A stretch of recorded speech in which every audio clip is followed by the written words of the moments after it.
The gantry was an existing structure that was already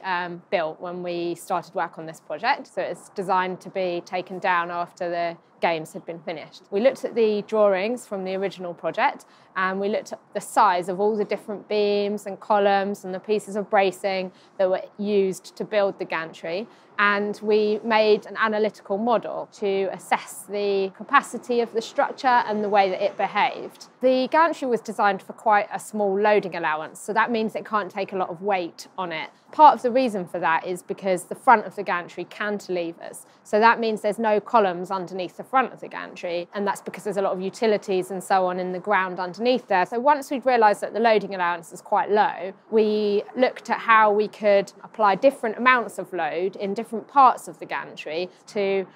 use the space in a more imaginative and creative way than if we just used the low allowance over the whole of the area. It's a very interesting project, and hopefully this project's going to be a bit of a lesson of how you can analyse a structure and do something imaginative with it within the constraints of the existing structural capacity.